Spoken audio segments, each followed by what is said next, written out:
Voilà, donc, je vous écoute. Voilà, Oui, Elie. oui, Daniel. Euh, En fait, tout à l'heure, vous parliez, oui, de la causalité, la non-causalité, la Oui, causalité jusqu'à un certain point, jusqu'à de la non-causalité. oui. Euh, En réalité, c'est toujours de la causalité, sauf que c'est la nature de la causalité, c'est-à-dire on passe d'une causalité physique, comme au billard, par exemple, à une causalité en Wi-Fi, on peut dire. Enfin, une causalité avec des où on passe du ciel à la terre, on va dire. Oui et Et non, non, Daniel, parce que là, si tu as bien suivi le truc, c'est qu'il y a un niveau qui est au-delà de tout ça. Chez eux-mêmes, quand on parle de la mécanique quantique fait partie de notre monde. C'est un système, comme tu viens de le dire, qui est en relation avec la causalité quand même, indirectement, mais il y a quand même, mais ça fait partie de la création. Là, on est dans quelque chose de la tête inconnaissable, c'est-à-dire de quelque chose qu'on ne peut rien dire, on ne sait pas. C'est vraiment qu'on ne sait pas. Il n'y a pas de lien dans ce qu'on peut dire, puisque les prophètes eux-mêmes, Moïse lui-même n'a pas atteint ce niveau. Ça s'appelle la tête inconnaissable. Donc on appelle au-delà de toute cause, pour nous dire, bon, c'est ça qu'on nous dit, à ce niveau-là, tais-toi, tu ne sais pas. Et peut-être dans le silence, il y a un alléchage possible, la méditation silencieuse. C'est ce qui est arrivé pour Élie le prophète d'ailleurs, hein, parce que lui, il a cherché toutes les causes des causes. Il y a le tonnerre, le feu, la montagne, le machin, etc. Et puis bon, il est tombé en transe parce qu'il a attendu ce qu'on appelle le murmure du silence. Et c'est là il a capté quelque chose. D'ailleurs, c'est pour ça qu'il est pas mort. Donc, il a capté quelque chose au-delà des causes et il est devenu le prophète Élie. Est-ce que lui a vu? Je ne sais pas, parce qu'il faut savoir aussi que le prophète Élie, c'est lui qui enseigne tout ce que l'on parle là actuellement, aussi bien le Zohar, aussi bien tous les grands sages, Rabbi Simon Bar Yochai, etc. C'est lui l'enseignant de ce qui dépasse tout ce qu'on peut dire entre nous, mais il enseigne ce qui peut être enseigné. Donc, c'est quelque chose dont on ne sait pas. C'est pour ça que la vraie connaissance, à un moment donné, c'est d'atteindre ce point où on sait vraiment qu'on ne sait pas. oui, on D'ailleurs, peut appeler ça une causalité inconnue, sinon, non? si tu dis causalité, tu dis quelque chose. Tu dis causalité, tu dis quelque chose. Donc, tu ajoutes un mot. Au-delà des causes, ce n'est pas causalité, puisqu'on nous dit au-delà de la cause. Il y a une volonté qui n'a pas de cause, parce que ça veut dire qu'il y a un manque dans la volonté divine au niveau du départ. Donc, il n'y a pas de cause. On n'a pas de connaissance du pourquoi de ces choses-là. Donc, ça, c'est quelque chose, justement, c'est au-delà de côté. Donc, on est dans les mondes supérieurs et on dit au-delà de la cause. Donc, ça ne peut pas être une cause inconnue. On a du mal à fonctionner sans la cause.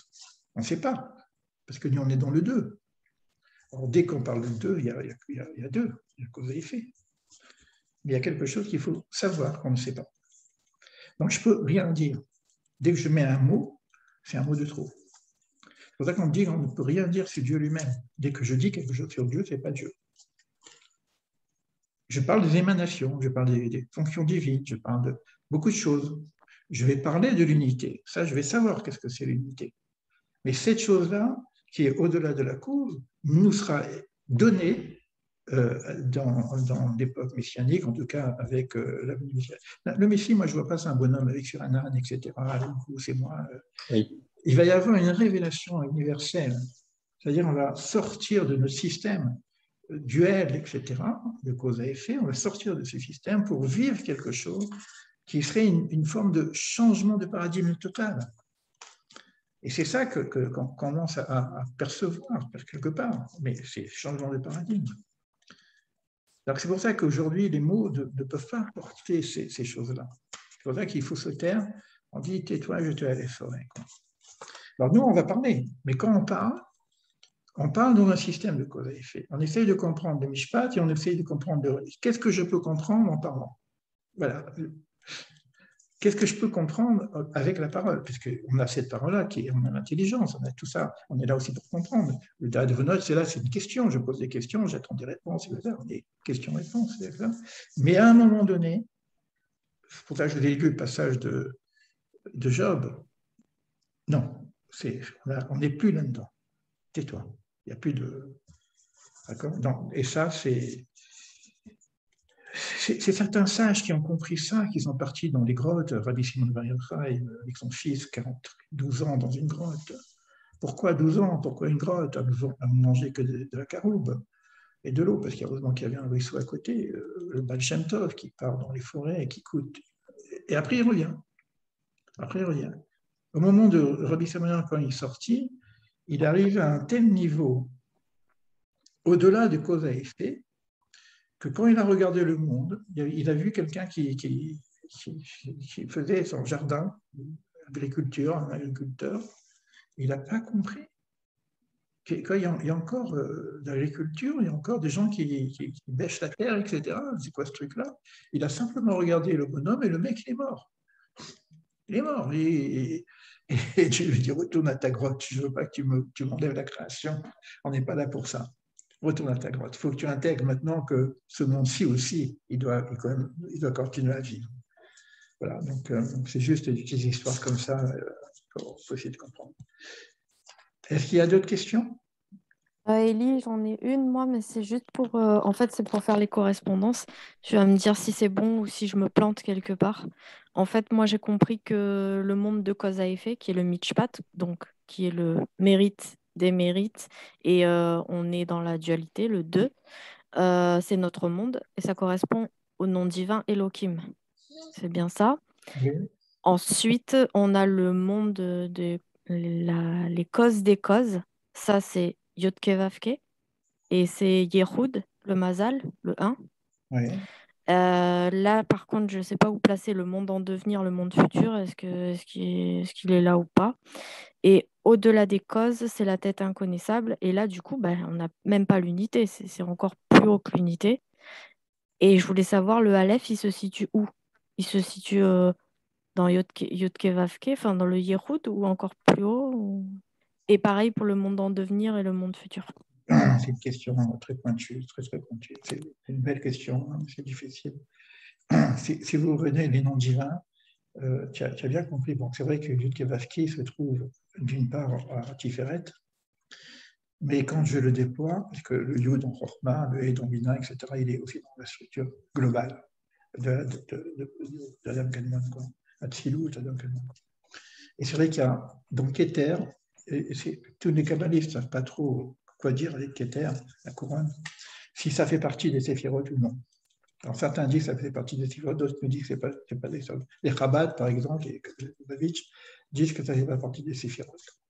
Donc c'est pour ça qu'ils commencent par Chochma Bina, ils mettent Da'at comme séphira, parce qu'il en faut 10. Et pourquoi ça? Parce que le nom qu'il y a, mais il y a un nom quand même. Il y a un nom quand même. Mais le nom qu'il y a, donc Keter, il est avec le Aleph. Il n'est pas avec le Yud. Et comme le Aleph, on ne veut pas l'atteindre, on a besoin du Yud, dans le Yud Kevavke, le nom divin, Hachem, qui nous permettra justement de faire le lien entre le truc.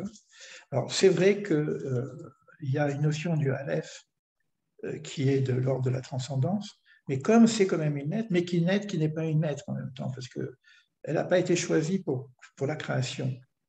Donc, c'est le bête qui a été choisi pour la création, même si c'est une bénédiction, etc. Et le Aleph, et Dieu lui dit, bon, ok, bon, tu t'es pas présenté, etc. Aleph, il dit, mais tu ne veux pas changer le monde, parce qu'il a décidé de se prendre le bête, donc c'est le Zohar qui parle de ça en présentation des... Et il dit, bon, tu seras la première lettre de mon nom, Anochi, ce que j'ai expliqué tout à l'heure. Dans les paroles divines, ça commence par un Aleph, et il dit Anochi, Aleph.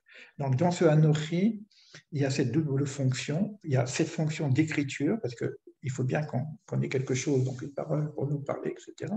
Mais le Aleph, on en a besoin pour la parole. Mais vous allez voir que le Aleph, il y a aussi deux dimensions. Il a une valeur 1 et une valeur 1000 aussi. Donc, on a bien une notion d'Aleph donc d'avant la création. Est-ce qu'il est au-delà des causes? Ça, je ne peux pas te dire. Je peux pas te dire. parce que c'est quand même déjà une lettre. Je ne peux pas te dire. Donc, il y a quelque chose qu'on a beaucoup de... Hier, on a mis un cours sur le Sefer Yetzira. Il y a beaucoup de confusion, on dit des choses. Par exemple, il y a un moment donné, on parle de, puisque je crois que Célina est là, on parle de Avir. Avir, c'est l'air. Mais on parle de Bereshit, on parle d'air aussi. Dans Bereshit, il y a Tohu Vabou, c'est les mêmes termes qu'on va tuer, c'est le Tohu, le Avir, l'air, etc. Et on va essayer de trouver quelque chose, parce que Avir et Or, lumière, c'est pratiquement les mêmes lettres. D'accord? Il y a toujours le Aleph, mais après, Or, c'est le Vav et le Resh, et puis Avir, il y a un Yud en plus. Donc on aurait l'impression que Avir, c'est quelque chose de supérieur que Or. Et on va chercher dans le monde qu'est-ce que pourrait représenter Avir. Il y en a qui disent les terres, les machins, les quatre chimiques, le cinquième élément, etc. Mais non, ça n'a rien à voir, c'est pas dans la matière. On n'est pas dans la matière, on est dans le Sefer Yetzira. On est dans le monde de la Yetzira, on n'est pas dans le monde de la création, d'action. Et il y a un monde supérieur, c'est dans Bereshit, où il faut faire le lien entre ces choses-là. Donc on cherche toujours à comprendre, mais comme on est humain, on a besoin de quelque chose de concret. Donc on va, dans ces mots-là, on a besoin de dire ça représente quoi dans le monde. Or, ce n'est pas encore dans le monde. Donc il faut savoir lire des choses. Par exemple, Adam, l'homme de la création n'est pas dans le monde, ça n'a rien à voir avec ce que nous représente. Même l'homme de la Yetzira, parce que Adam et Ève, etc., ce n'est pas de notre monde à nous, c'est le monde de Gan Eden, etc. Donc on se fait des images. Mais peut-être qu'il n'y a rien. Vous regardez, on parle d'un arbre le troisième jour, mais il n'y a même pas de cosmos, il n'y a rien. On sait quoi un arbre, c'est un cosmos, etc. Et on parle du temps, il n'y a pas de temps, parce que le temps est créé le quatrième moment de Bereshit. Il y a beaucoup de confusion. Donc il faut essayer de comprendre des choses qui ne sont pas de l'ordre de la réalité de ce monde-ci. D'accord? Alors, il y a quelque chose qui est au-delà de tout. Alors, et c'est pour ça qu'on n'en parle pas. Parce qu'au-delà des lettres, on ne peut plus rien dire. Alors, est-ce que le Aleph, qui est la première lettre de Or, de lumière, première lettre de Avir, parce que Avir, c'est en rapport avec le souffle, vous voyez, et donc le souffle divin, Mechafeset Penamaï, qui est au-dessus, qui plane au-dessus des eaux. Mais cette eau, ce n'est pas les eaux que nous connaissons, c'est autre chose. C'est comme la première lumière, ce n'est pas la lumière que nous connaissons, c'est autre chose. Alors, c'est quand même des lettres, c'est quand même des expressions, mais des expressions d'un monde qui n'est pas encore le monde que nous connaissons. Parce qu'on a besoin, nous, de verbes, parce qu'on ça parle par le verbe. Alors, c'est pour ça qu'on dit, on ne sait pas. Et à un moment donné, il faut savoir que c'est aussi l'humilité du disciple, hein, qui dit, bon, là, il y a quelque chose qui me dépasse, et je connais la frontière. C'est pour ça que ça a commencé comme ça, d'ailleurs, le cours qu'on a fait. Attention, il y a une frontière qui est la tête inconnaissable, on lui a donné un nom maintenant, hein, Radela. Voilà un nom, quand même. Mais c'est puissant parce que dès qu'on met des noms, on dit quelque chose. Or, Ensof, la lumière sans fin, c'est un nom. C'est pour ça qu'un cours qu'on avait fait, je crois, hein, je ne me rappelle plus sur quel cours, on dit, attends, mais on dit quelque chose. Donc, si on dit quelque chose, il y a un nom, donc il y a quelque chose. Donc, je peux y aller. Mais attention, si tu vas là-dedans, tu n'es pas sûr de revenir. Tu n'es pas sûr de revenir. Il y a un passage, tu montes, mais tu ne reviens pas. C'est le couloir, aller sans retour. Hein. Il y en a qui sont montés là-haut et ils ne sont pas revenus. Il y en a un qui est devenu fou, il y en a un qui n'est pas venu, il y en a un qui est devenu hérétique. On connaît l'histoire des 4 qui sont montés. Parce qu'il y a quand même des noms. Mais attention, c'est marqué, ne dites pas oh, bon, je ne veux pas rentrer dans le détail. Attention, parce que comme on va approcher le monde de l'unité, ne dites pas 2 fois oh, parce que attention, parce que vous risquez de voir la dualité dans le 1, bien que dans le 1 d'en bas, il y a de la dualité, parce que ça comprend tout l'ensemble de la création. Le 1 n'est pas l'uniformité, mais arrivé là-haut, attention. Donc, je ne peux pas répondre. Lydia, tu poses une question très, très puissante, hein, c'est les questions que se pose dans le Zohar, etc. Ça donne la limite, si tu veux, de notre connaissance. Mais c'est vrai que le Aleph est quand même le nom qu'il y a sur Keter, pour même donner une réponse qu'on connaît déjà. Et le Ein, il est où?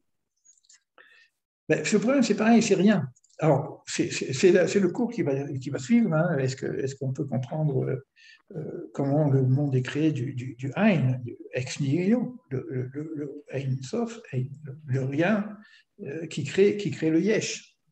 Or, est-ce qu'on peut créer quelque chose de rien de rien? On sait qu'il y a moins que rien hein, avec le monde de Vos. Donc, rien, Ein, c'est pas rien. C'est déjà un mot. Alors, ça correspond au-delà puisque c'est cette lumière infinie dont on parle, Ein Sof, etc. Il n'y a rien, mais rien, c'est pas rien, encore, parce qu'il y a un mot. Mais c'est quelque chose qui est au-delà de la création, évidemment.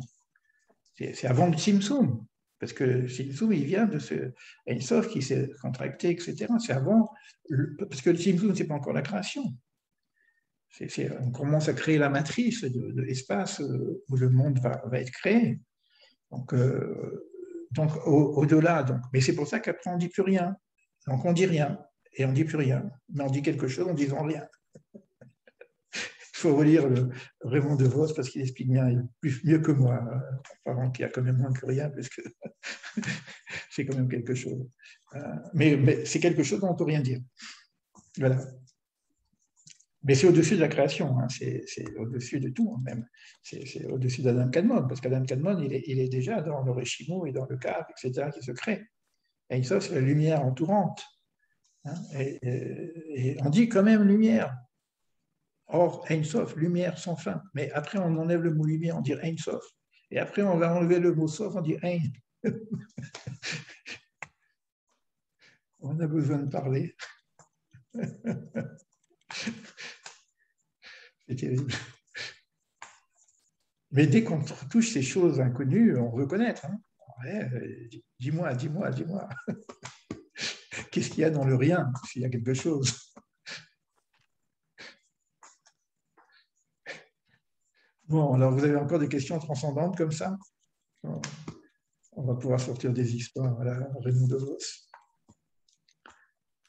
Vous savez qu'on a dépassé de loin, même la notion de sagesse. Chokhmah, c'est très puissant, c'est très élevé. Ça n'a rien à voir que être gentil, sage, etc. On est dans les sphères supérieures. C'est Koachma, c'est la puissance du questionnement. Ce qu'on essaye de faire d'ailleurs. Quand on parle de sagesse, on est dans des niveaux qui n'ont rien à voir avec ce qu'on entend par quelqu'un qui est sage. Quoi, hein. Je ne parle pas des gentils, hein, je parle des sages, des justes. La Chokhmah, c'est quelque chose qui est déjà du point de vue, au point où, comme on ne parle pas de Keter, donc émanation divine, on va commencer par Chokhmah. Donc la première émanation divine, etc. Donc c'est extrêmement élevé déjà, Chokhmah. Alors quand on parle de Keter, c'est au-dessus, et quand on parle de Ein Sof, on ne sait plus. Quoi. Mais on doit quand même l'étudier. Aller jusqu'au maximum de nos capacités de saisissement, c'est ce que dit le texte, va au maximum de ce que tu peux saisir. Ce que tu ne saisis pas, tu lâches, tu te reposes sur la Emouna, tu attends un petit peu, tu respires, tu te tais, et tu reprends ton texte, et puis tu reprends un autre, hop, après tu as monté un nouveau palier, et puis tu vas au maximum de ce que tu peux savoir, et puis tu continues à avancer comme ça. C'est une voie de la connaissance. Bon, il y a des choses plus simples, hein. Il y a des voies de la sagesse qui sont quand même un peu plus simples. Donc, bon, mais celui qui veut savoir, ben, c'est un peu tortueux, mais c'est comme ça. C'est pas facile. Mais c'est puissant en même temps. C'est-à-dire que quand je pense aux voies de la méditation, de samadhi, du bien-être, de la réceptivité du divin, etc., où on sent que les gens, ils ont un rayonnement, etc. Mais on peut l'avoir aussi par l'étude. Hein. Croyez-moi, ça, je peux vous le dire. Je vous en parle d'expérience. C'est qu'on peut aussi, quand on a un eureka, on capte quelque chose par le raisonnement au départ, hein, mais après on dépasse le mental. On est dans ce qu'on appelle peut-être le supramental, je ne sais pas comment on pourrait l'appeler. Mais on sent qu'on est quand même connecté, parce que c'est ce que dit le texte, hein, que la Shekhina se présente à nous au moment de l'étude. Je me fais connaître par mon texte. Donc, étudie, puis tu vas être avec moi. Donc, quelque part, je peux l'avoir par le silence, par la méditation, mais je peux aussi l'avoir par l'étude. Cette présence, la shrina, la shrina. Bonjour, bonsoir. Bonsoir. Bonsoir, je voulais juste vous poser une question peut-être qui n'est pas l'émouna, la foi, l'émouna. Oui. Il n'y a pas de place dans votre enseignement L'émouna, c'est pas la foi. il n'y a pas de place pour un doute. Des fois, bon, comme beaucoup de gens, on a dans nos familles des souffrances à cause de la Shoah, intolérables, intolérables. Mais dans l'enseignement, dans la judaïté, le judaïsme, il n'y a pas une petite place qui nous aide pour connaître parfois ce qui m'arrive assez souvent, doute que tout ça, c'est fabuleux, le Talmud, le Torah, c'est magnifique, c'est fabuleux, c'est génial, c'est plus ce que vous voulez, mais il est possible que tout ça,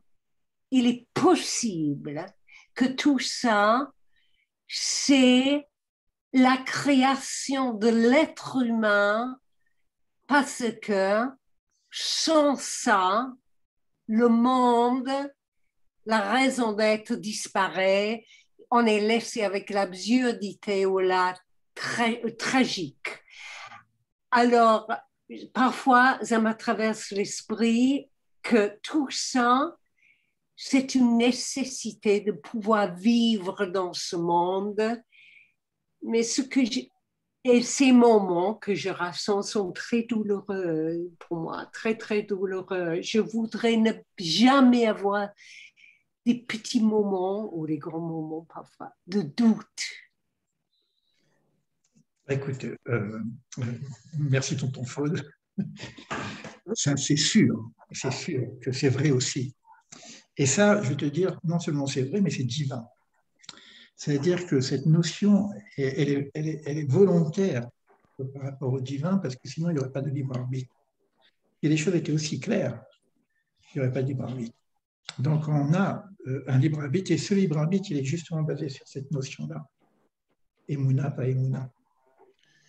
Alors, les sages n'ont peut-être pas le doute, mais ils ont la perplexité, c'est-à-dire l'inconnaissance, la non-compréhension. Quand on parle de la Shoah, la seule chose qu'on peut dire, c'est que je ne sais pas. C'est-à-dire, ça nous dépasse. On a la Emouna, mais on a la perplexité. On n'a pas le doute qui est que tout ça n'a pas de sens, tout ça c'est inventé, parce que ça fait partie de la Emouna, mais on a ces trucs-là. Mais le libre arbitre nous permet d'avoir le doute. Le libre arbitre, c'est exact. Normalement, même il y en a qui disent que le seul libre arbitre qu'on a, c'est celui-ci. C'est le seul qu'on a. Et le monde, il est organisé comme ça pour dire que tout ça, ça peut être vrai, mais dans le sens Emouna. Emouna, ce n'est pas la foi. Ce n'est pas la foi du charbonnier. C'est une connaissance profonde que je sais que c'est vrai, mais je ne sais pas. En même temps que c'est vrai dans le sens raisonnable des choses. C'est-à-dire que ce n'est pas quelque chose que je peux démontrer, parce qu'il y a toujours l'autre possible qui est aussi démontrable. Je peux aussi bien démontrer que Dieu existe, même s'il n'existe pas dans le sens existence, que Dieu n'existe pas, c'est une invention de l'homme. Les deux sont fonctionnants. Mais il n'y en a pas un qui a le dessus au niveau intellect, au niveau raisonnement. Les deux sont possibles. Donc, c'est vrai qu'on a le doute. Alors maintenant, le seul problème qu'on a, c'est que comme on travaille dans un monde où il y a des souffrances insupportables, inconnaissables et incompréhensibles, c'est extrêmement difficile, c'est le problème de l'unité d'ailleurs, extrêmement difficile de poser le divin là-dedans. C'est beaucoup plus facile de dire où c'est la dualité. Il y a des croyances qui sont manichéistes, hein, c'est-à-dire qu'il y a bien un Dieu, mais le Dieu, c'est le bien. Donc il y a une force contraire qui est le mal, parce que ce n'est pas possible. que Dieu puisse être de ce côté-là. Donc, il y a deux forces. Et c'est tout le problème de l'unité. Ce que je disais que c'est extrêmement difficile, parce que si un n'est pas deux, qu'est-ce que je fais avec le deux? Qu'est-ce que je fais avec le mal? Qu'est-ce que je fais avec la souffrance? Qu'est-ce que je fais avec la Shoah? Quand je mets Dieu au milieu, c'est la perplexité. C'est quelque chose qui nous dépasse. Alors, la Emouna nous dit qu'il y a quand même une certaine cohérence. C'est-à-dire que c'est construit, c'est pas simplement un truc, c'est pas la foi du charbonnier.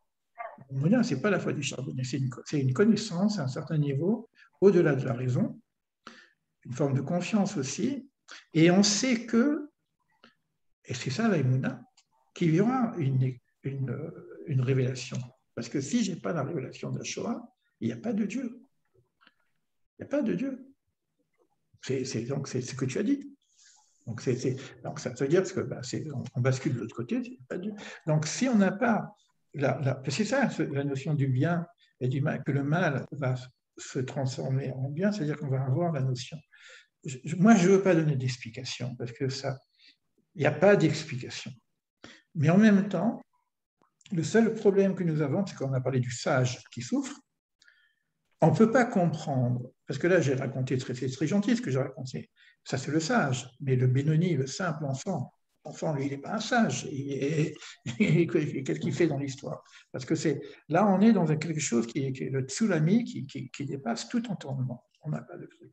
Mais pourquoi? Parce qu'on réfléchit au niveau de la réalité humaine, donc des sentiments, de la souffrance, de notre réalité humaine.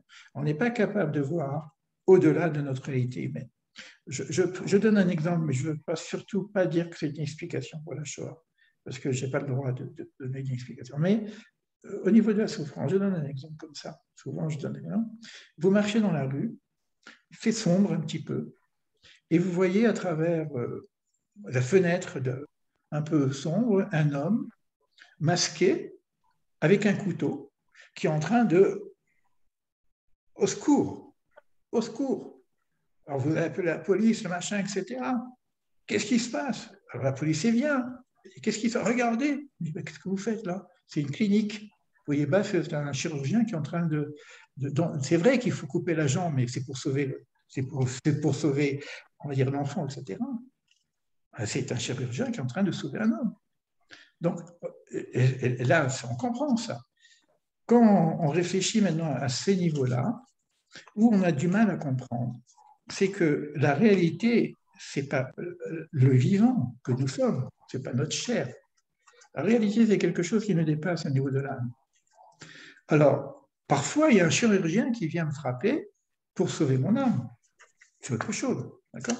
Ce n'est pas l'explication de la Shoah. C'est juste une explication d'éléments de souffrance, etc., qu'on peut mettre en place. Tout ce qu'on a dit ne donne pas l'explication de la Shoah. Ça fait partie de la tête inconnaissable. Ça fait partie de ces moments où ça dépasse tout entendement. C'est pour ça qu'on a besoin, d'un moment donné, d'une certaine connaissance. Ce monde n'est pas le vrai monde. Ce monde est un monde préparatoire. Ce monde est une préparation pour le futur. Il y en a qui vont dire beaucoup plus loin que ça. Ce monde, on parle que quand on monte là-haut, il y a le jardin d'Éden, le paradis, et puis l'enfer, le Gehinnom, la grande machine à laver. Moi, j'appelle ça l'hôpital d'en haut. On monte là-haut, il faut faire... Et après, on fait un gros nettoyage, machine à laver, l'hôpital, etc. Et après, on passe au jardin d'Éden, et puis après, s'il faut revenir, on revient. D'accord? On a dit non. Si, le paradis, il est là. Regardez le monde, il y a des beautés, des machins, etc. L'enfer, mais il est là. Regardez ce qui se passe. Regardez ce qui se passe. Aujourd'hui, c'est même pas pour la Shoah. Regardez ce qui continue à se passer, tous ces les pogroms, les machins. Je ne parle pas que des Juifs, je parle de... C'est aussi l'enfer. Donc ce monde, il joue sur ces deux fonctions. Alors, ça n'enlèvera pas l'autre. Mais alors, la seule chose qu'on a comme possibilité, comme solution, c'est d'inverser le doute en perplexité. Je ne comprends pas. Aide-moi à comprendre.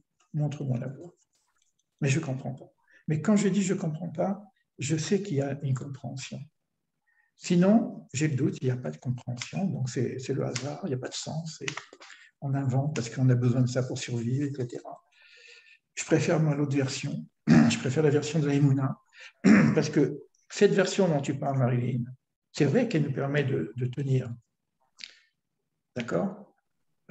Mais la Emouna, elle nous permet de tenir, mais avec une conscience qui fait que il y a une réalité qui nous dépasse, mais qu'on va atteindre.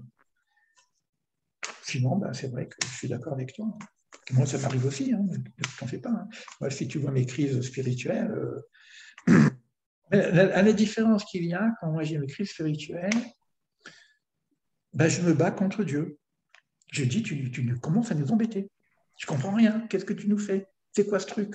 Mais c'est-à-dire que je crois encore. Je me révolte contre le divin. Tu vois, donc, j'y crois encore. Job, il se révolte contre le divin. Donc, il a quand même un dialogue. Les sages, ils cherchent la solution. Donc, ils trouvent, ils sont dans le cause à effet. Ils cherchent. Donc, mais c'est vrai que la solution de dire tout ça, c'est une invention des hommes, ça existe aussi. C'est notre liberté. Et ça, c'est divin. C'est comme ça que le monde a été créé, en donnant cette possibilité de libre arbitre. Et c'est peut-être, il y en a qui disent que c'est uniquement là qu'on a le libre arbitre. Après, tout le système, il est en fonction de ce choix. Mais bon, je ne peux pas répondre encore. Mais vous posez des questions, c'est super parce que je n'ai pas les réponses. Merci, mais bon. Mais oui, on n'aura pas la réponse. On n'aura pas la réponse. Il faut accepter. Donc, c'est la frontière de l'inconnu. On ne peut pas mettre un tampon pour dire c'est une croyance, mais c'est plus qu'une croyance. Il faut que tu arrives à capter, on en avait parlé un petit peu, il faut que tu arrives à capter qu'est-ce que veut dire Emouna. Emouna, ça vient de Amen, Emet, vérité, mais ce n'est pas la foi, c'est quelque chose de plus important.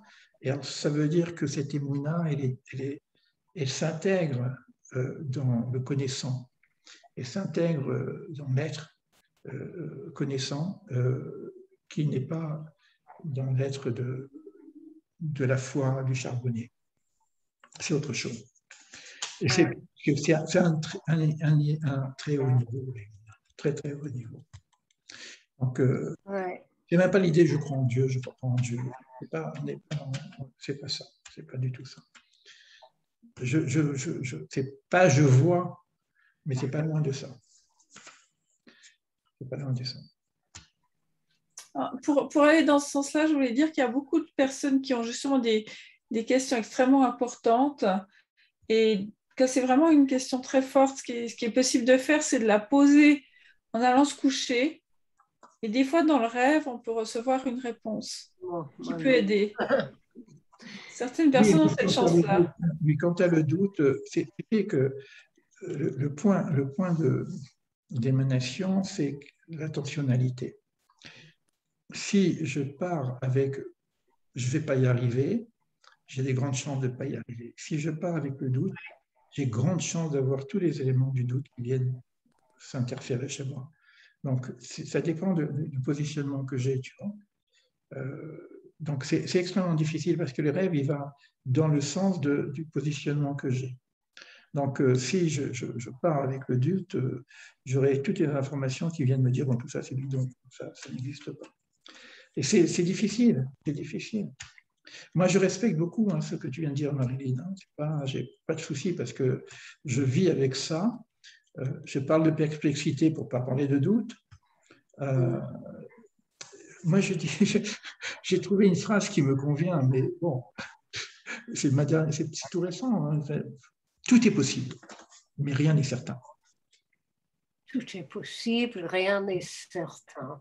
Moi, tout est possible, mais rien n'est certain. On n'est pas dans le monde de l'incertitude.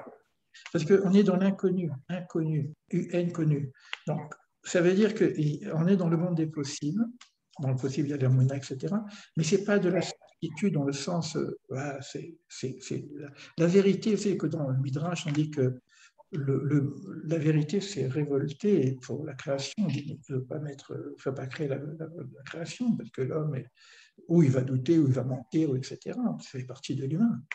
Et Dieu a compris que le monde ne peut pas être créé avec la vérité. Donc, qu'est-ce qu'il a fait?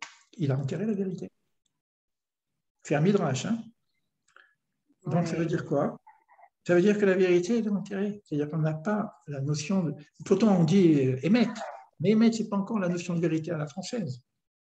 C'est la émouna, émettre. Ce n'est pas une certitude. On n'est pas dans le monde des certitudes. Mais on est au-delà des mondes des possibles parce que tout est possible. Après, je dis aussi une chose, que Dieu, on ne le prouve pas, mais on l'éprouve. Et Dieu vient nous éprouver. Et l'épreuve, parce que le mot épreuve, c'est nisayon, c'est le même montant que le même mot expérience. C'est-à-dire cette connaissance, on l'a par l'expérience. Je pense plus à ça, Célina, que par le rêve. Parce que le rêve, comme c'est le monde imaginaire, je peux toujours garder mon doute. Par contre, quand j'ai l'expérience, c'est autre chose. Donc l'épreuve, l'expérience, c'est le même mot. Donc Dieu nous éprouve et nous, on s'éprouve et on ne peut pas prouver. Mais on est éprouvé. C'est des mots, hein. Je ne veux pas dire plus que des mots, hein, mais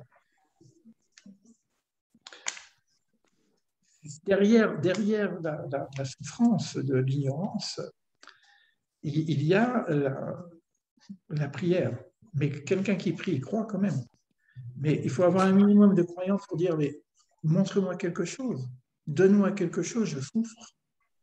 Donne-moi quelque chose, je souffre. Mais je m'adresse quand même au divin quand je dis ça. Montre-moi la voie, montre-moi quelque chose.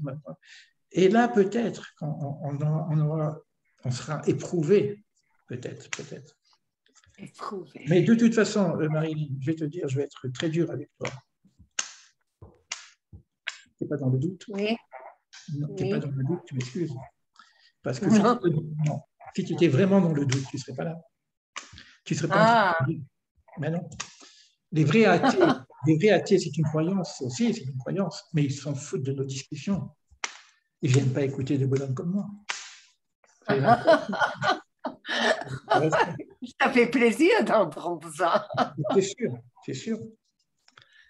Moi, je vais te raconter une histoire de mon maître Manitou. Une fois, il y a un gars qui ne croyait pas en Dieu.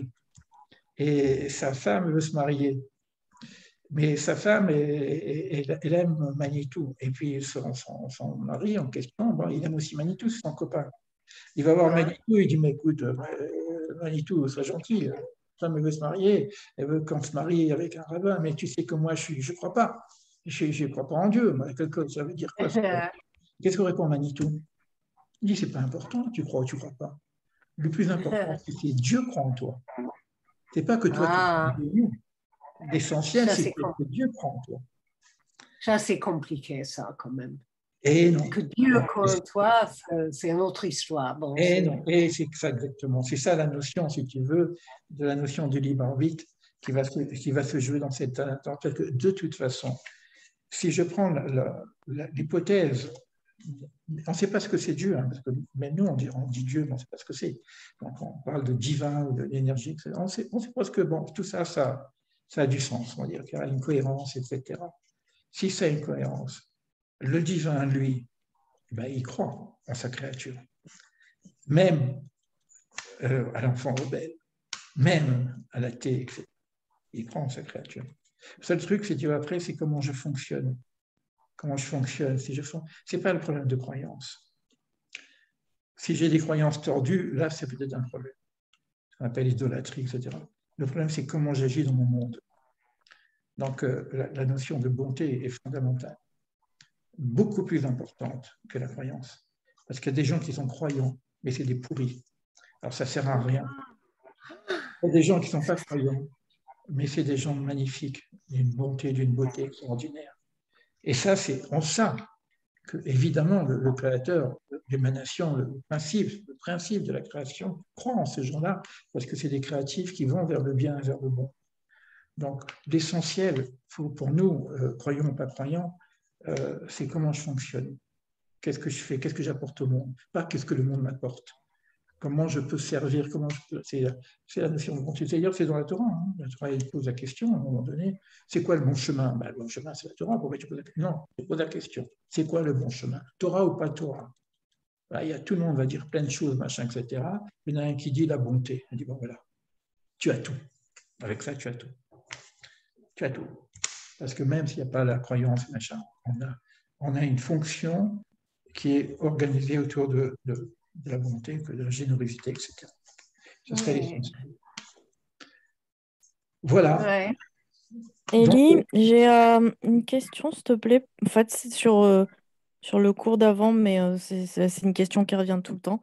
En fait, tu as parlé de l'unité, du fait que le 1, c'est pas le 2. Et en fait, moi, j'arrive toujours pas à saisir c'est quoi l'unité parce que tu dis qu'en fait, le mal, il est là pour en fait être transformé en bien. Et c'est ça qui va être l'unité. Mais du coup, l'unité redevient le bien. Donc en fait, pour moi, c'est compliqué de voir l'unité différemment que finalement, au fond, le bien. Et ça redevient duel, en fait. Mais bon, il n'y aura plus cette notion de dualité. C'est un peu difficile pour nous de savoir qu'est-ce que c'est la non-dualité. C'est difficile aussi, c'est un peu les questions que viennent de poser, de savoir comment un mal peut se transformer en bien, comment ça fonctionne. Alors, des fois, je dis que le 1, ce n'est pas le 2, simplement en tant que pédagogue, pour dire que je ne comprends rien, ce que tu viens de poser comme question, peut-être que si 1, ce n'est pas 2, comment je fais avec le mal? Donc, on a un problème avec le mal. D'accord? Donc, qu'est-ce que vient foutre le mal ici? Parce que s'il y a 1, c'est que l'amour, c'est que le bien, quoi. Or, on a le mal. Donc, c'est pour nous poser la question. D'accord? Mais puisqu'on est dans la dualité et que le 1, c'est le centre de tout, donc le 1, c'est 2 aussi. Il intègre le 2. Et le 1 se révèle par le 2. Il ne peut pas se révéler autrement. C'est-à-dire que s'il n'y avait pas le mal, il n'y aurait pas de révélation du 1. C'est ça le principe. S'il n'y a pas la justice, il n'y a pas de révélation de l'unité. Il faut cette dualité, c'est-à-dire que la révélation de l'unité va passer par le principe duel. Donc on intègre, ce 1, ce n'est pas l'uniformité, c'est la totalité. C'est comme un orchestre, c'est plein d'instruments, c'est un orchestre. Donc c'est l'unicité de tout, c'est le tout en même temps. Donc, Ouais, mais pour ça, il faudrait que le mal reste toujours. non, à ce moment-là, non. Oui, je comprends ta question. Je comprends ta question. Donc, ça, c'est le problème du Mishpat. C'est ce qu'on avait appris tout à l'heure avec le Mishpat. Si on restait sur le Mishpat, si on restait sur le principe de justice divine, à ce moment-là, il y aura toujours du bien pour le bien et du mal pour le mal, et on ne ferait que développer le mal et le bien en même temps, donc on serait toujours dans cette dualité bien-mal. D'accord ? Nous, on voit le mal selon le principe de la dualité. On n'est pas capable, c'est le problème de la Shoah, encore une fois, on n'est pas capable de voir la présence divine dans ce principe bien-mal, donc dans la souffrance. On n'est pas capable de voir ça. Mais comme le principe de la création, c'est l'émanation du principe divin, c'est l'émanation de ce qu'on appelle les biens, mais que ce bien, il doit passer par un système pour être reçu, avec tout ce qu'on a vu, par exemple. Donc, on va mettre en place un système, on va mettre, bon, c'est pas nous qui l'avons mis, il a été mis comme ça, on va mettre un système de dualité qui est une forme de trompe-l'œil. C'est une forme de trompe-l'œil, donc un voile. Donc, comme j'ai dit tout à l'heure, il y a un voile, on ne voit pas le chirurgien derrière, etc. Mais en même temps, un monde divin, un monde humain, ne peut pas être un monde où il y a la souffrance, le mal qui perturbe, le vol, le mensonge, etc. Ça ne marche pas.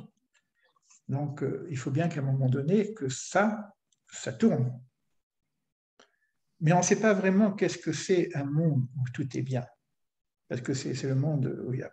On ne sait pas ce que c'est. Parce que c'est vrai qu'il y aura toujours quelque chose de l'ordre de la dualité. Mais ce ne sera pas mal-bien. Ça sera créature-créateur. Ça sera l'unicité entre l'homme et le divin. Mais ça sera quand même une dualité. Parce qu'on ne peut pas vivre au-dehors de la dualité, sinon on rentre dans le divin et on disparaît. Mais il y a une autre chose que la notion bien-mal qui va permettre d'exister encore en tant que créature. Puisqu'il y a un projet autre qui a été fait au niveau du divin. Mais c'est compliqué, hein, ces questions-là. C'est compliqué. Hein. Il faut avancer doucement, doucement, doucement. Mais on avance aussi par tâtonnement et par élégation des erreurs. D'accord? Et que, on va poser des questions et on dit non, là, c'est pas tout à fait. Mais on ne sait pas qu'est-ce que c'est. D'ailleurs, c'est comme ça qu'il a fait le Ramchal, hein, quand il a parlé d'unité. Il n'a jamais dit ce que c'est l'unité. Il a dit ça nous sera révélé plus tard. Mais il nous a dit qu'est-ce que n'est pas l'unité. Et donc, il a élagué les éléments qui ne sont pas, qui seraient des trompe-l'œil de l'unité. C'est clair? Oui, ça me fait penser à quelque chose, parce que par exemple, quand on regarde dans notre monde, la pire des choses pour tout le monde, ça reste la mort. Et en fait, la mort, c'est une représentation dans ce monde-ci. Mais si on pense qu'effectivement, il y a le monde d'après et que en fait, on est toujours là, ça veut dire que la mort n'existe plus. Oui, alors c'est que la mort n'existe plus. Il y a plus. Ça va plus loin. Ça va plus loin. C'est pas qu'elle n'existe plus, mais elle est nécessaire et pour aller vers quelque chose d'autre. Oui, et là, en fait, au final, le bien, le mal, comme on le vit dans ce monde-ci, c'est effectivement parce que dans ce monde-ci, s'il y a la mort, c'est ça qui peut nous permettre de tenir autant à la vie. Sinon, en fait, la vie n'a pas de valeur, en fait. Oui, c'est vrai. C'est vrai. Là, du coup, c'est vrai, mais je vais quand même vous donner un paradoxe. C'est qu'à un moment donné, dans le texte biblique, quand on parle des créations, on dit Tov Meod. C'est quoi qui est bon? On ne sait pas trop ce qui est bon. Mais à un moment donné, on dit même très bon. Alors on pose la question, c'est quoi très bon? Mais Meod, le mot mavet. Alors c'est quoi très bon? C'est la mort. La mort n'est pas vue comme un malheur. La mort est vue comme un très bon, parce que c'est le passage, c'est finalement... Mais au contraire, justement, oui. C'est une croyance. Non, c'est la représentation de ce monde-ci qui fait qu'en fait, la mort est vue comme quelque chose d'atroce, un véritable scandale, alors qu'en fait, si on change de manière de point de vue, et qu'effectivement, on se dit qu'il y a un monde après, du coup, la mort, elle est plus terrible, et même au contraire, elle peut être une délivrance, elle peut, au contraire, justement, être vue comme un bonheur. Et c'est pour ça qu'en fait, moi, j'arrive à résoudre cette dualité en me disant qu'effectivement, c'est la manière de concevoir les choses ici, de vouloir créer des représentations qui, en fait, c'est pas qu'elles n'existent pas, mais elles sont différentes. Si on se projette dans quelque chose qu'on ne connaît pas. C'est très joli ce que tu dis. Le seul problème, c'est qu'on nous met toujours devant des paradoxes pour nous dire une chose et son contraire. Si la mort est très bonne, on devrait faire la fête quand on meurt. On ne devrait pas avoir peur de la mort. On devrait attendre la mort. On devrait préparer la mort. Or, le texte nous dit qu'il faut vivre au maximum de nos possibilités. Même si je souffre, attends un petit peu avant de jeter ton dernier souffle. Si tu veux, on a un principe comme ça qu'on dit que c'est sûr que la mort, il y a quelque chose derrière, etc. Mais en même temps, on nous dit ça se passe ici dans ce monde-ci. C'est-à-dire que si tu passes de l'autre côté, tu n'as plus la possibilité de faire le tikkun pour lequel tu es venu. Donc, reste au maximum de temps dans ce monde-ci pour faire ton travail. Donc, en même temps, d'un côté, on va glorifier la mort parce que c'est un passage vers le monde des âmes, etc. Et peut-être là, on va comprendre des choses qu'on ne peut pas comprendre. Et en même temps, notre devoir, c'est de préserver la vie au maximum de nos possibilités. Bien sûr, tu choisiras la vie, ça c'est clair. Après, il y a une autre notion, c'est qu'est-ce que la vie et qu'est-ce que la mort. Et ça, c'est encore une philosophie, un texte. C'est quoi la vie? C'est quoi être vivant? C'est quoi être vivant? C'est vraiment parce qu'on a parlé de l'Emouna, il y a des textes comme ça qui nous disent être vivant, c'est justement cette Emouna. Mais ce n'est pas la foi, c'est quelque chose. Parce que j'en ai parlé, tu n'étais pas là, Marilyn. Emouna, ça vient du terme qui dit Amon, je ne me rappelle plus, qui veut dire artiste. La Emouna, c'est la capacité d'exprimer, de concrétiser quelque chose qui est à l'intérieur de nous-mêmes, en termes de créativité, de création. La Emouna, au niveau du divin, c'est que Dieu a créé créé, en tant qu'artiste, Ouman, a créé quelque chose qui est le monde. Et comme on est, nous, créateurs, on sait qu'il y a un créateur. On est créature, on sait qu'il y a un créateur. Parce qu'on est l'expression, c'est ça l'Emouna, c'est savoir que je suis une créature. C'est cette notion-là, etc. Alors, notre Emouna, elle est basée aussi sur qu'est-ce que je peux sortir de moi-même le temps que je suis dans ce monde-ci. C'est ça, quelle création, etc. Quand je passe de l'autre côté, c'est autre chose. On ne va plus parler de Emouna parce qu'on est dans le monde des yeux de la visibilité. Là, on est dans le monde du voile. Mais on pourrait passer une nuit entière à discuter sur ces choses-là. Mais bon, ouais. Tout est possible, rien n'est certain. On va rester sur cette idée-là. Voilà, je suis désolé, mais il faut bien qu'un jour, il faut qu'on pose. Mais c'est bien, vous restez longtemps, c'est magnifique, c'est qu'on a des vraies questions en tout cas. C'est ça la Chokhma. La sagesse, ce n'est pas les réponses. Vous voyez bien qu'il y a plusieurs fois, je n'ai pas eu de réponse. Hein. La Chokhma, c'est la sagesse de savoir poser les vraies questions. Quoi. En tout cas, merci de votre présence. Merci d'être là. On a beaucoup de chance de pouvoir partager ces choses-là ensemble. Et puis bon, là, je voulais vous dire des choses pour la prochaine. Bon, jeudi prochain, il faut que je dise un peu quelque chose sur Hanouka. Oh, Hanouka, waouh, les lumières. Sur Rosh Hashanah. Shabbat Shalom. Shabbat Shalom. Shabbat Shalom. Tu seras là lundi? Jeudi prochain, ce sera le dernier cours de l'année en tout cas. Voilà. C'est vrai, parce que là, je vais vous poser la question le plus embêtante que je vais vivre avec jusqu'à ce moment-là. La question que j'aimerais bien votre réponse, mais bon, c'est trop tard. Pose la question maintenant. Maintenant, je peux? Oui, pose la question. Toda Rabba. Ma question est, comme ça, le moins de bien que ça peut faire, ça me vide un peu l'esprit que je vous ai demandé. Moi, ça, c'est déjà bien. Alors, ma question, c'est si Dieu, Hachem, et comme on croit, on suppose, on imagine, on lit comme il est, qui est au-delà de nos capacités de comprendre, mais qui est puissant dans beaucoup de domaines, ça veut dire qu'il savait que nous allions, excusez-moi mon français, agir négativement. Il savait comme un père sait que son petit enfant va agir négativement pour les petites choses. Et lui, 1000 fois plus, il savait. Étant donné qu'il savait au préalable, dès le début, comment on allait agir comme ça, il savait. Ce n'est pas une surprise pour lui. Alors, ça fait un problème. C'est un problème. S'il savait, comme il doit le savoir, parce que c'est tout puissant sur tous les sens, dans tous les domaines, s'il savait, ça veut dire que quelque part, les choses sont comme ils étaient censés l'être dès le début, puisqu'il le savait.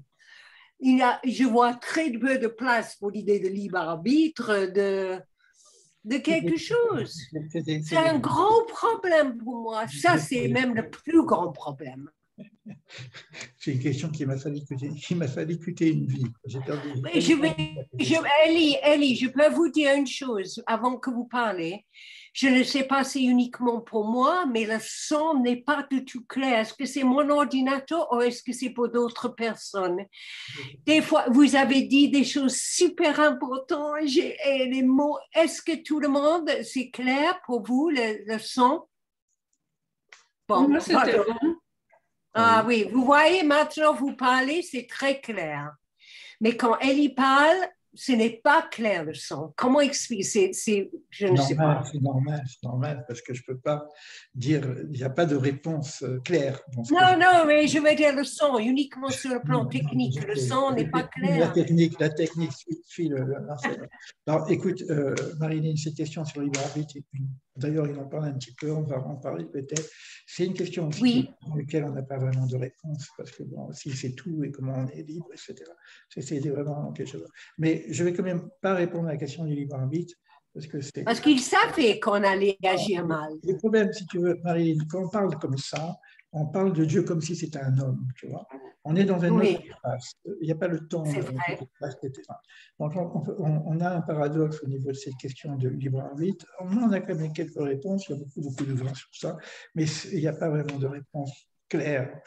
Donc, mais par contre, dans ta question, il y a une autre question qui m'interpelle. Et ce que je voulais dire, c'est que tu dis que Dieu sait que l'homme va faire le mal. D'accord? Oui. D'accord. Oui. Mais je vais te dire une chose. Il a accepté quand même de faire le monde, parce qu'il a enterré la vérité. Tu te rappelles de ça, hein? Donc, il sait que l'homme va faire le bien. Il sait que l'homme va réussir. Il sait qu'il va rater. Il va passer par des épreuves, il va tomber, mais il sait qu'il va se remonter. Le sage, 7 fois il tombe, 7 fois il se relève. Donc, il connaît la finalité. Il sait que la fin, on y arrive.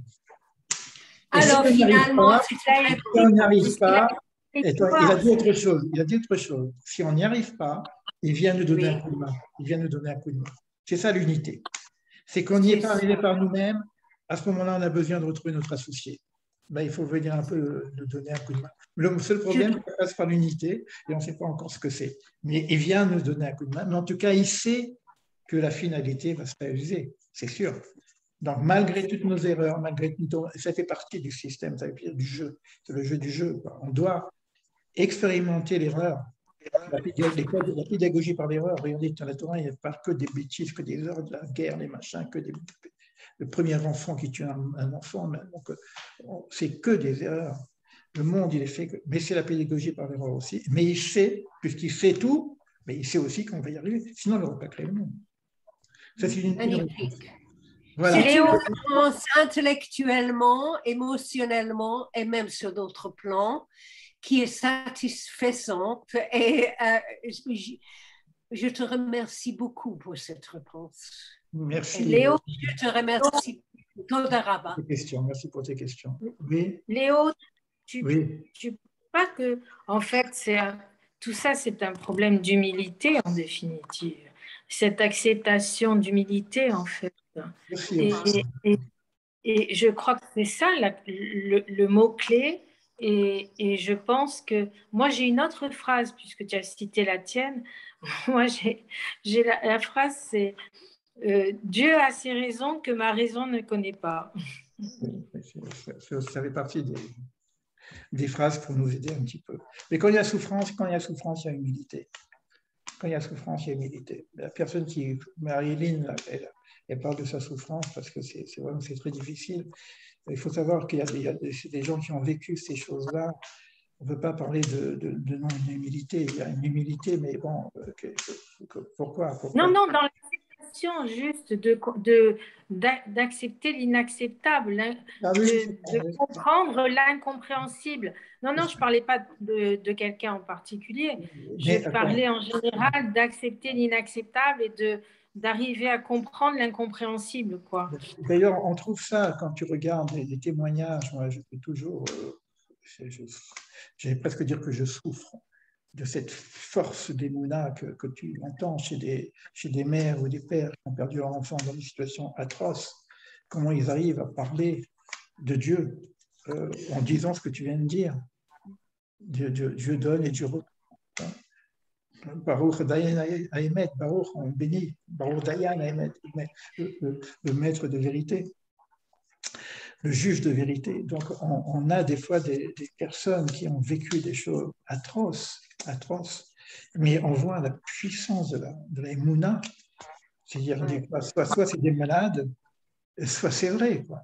Je ne sais plus je crois que c'est Jung qui a dit une des preuves que Dieu existe, c'est de voir ce peuple, avec tous ces martyrs qu'il a vécus, qui continue à croire. Mais ce n'est pas possible, donc il doit exister, quoi. Dieu a le Tzimtzum pour l'homme, mais je pense que l'homme doit faire aussi le Tzimtzum pour Dieu. Exactement. Il faut refaire un Tzimtzum de soi-même pour laisser la place au divin. De la même façon qu'il a fait Tzimtzum pour nous laisser une place, nous, on doit lui laisser une place. Exactement. Bon, écoutez, moi, je passerai la nuit avec vous. Mais je me demande si un soir, peut-être qu'il y a un temps où il faut faire une étude toute la nuit, mais le problème, c'est que c'est souvent pendant des moments où on est presque des fêtes. Mais il y a des temps où on fait une étude toute l'année.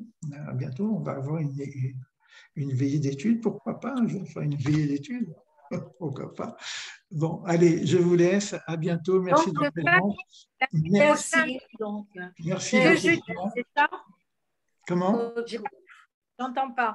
Jeudi, pas lundi, jeudi prochain, c'est ça? Jeudi prochain. Non, j'arrête le lundi parce que j'ai été convoqué à d'autres choses. Un travail très précis qui se fait ici, donc je vais faire que le jeudi pour l'instant. Allez, à bientôt. Oubliez le jeudi à 22h. Allez, à bientôt. Allez, merci. Je vous quitte. Célina, on se voit plus tard parce que là, je peux plus. J'attends. Il y a quelqu'un qui m'attend depuis tout à l'heure. Allez, bye. Bye bye.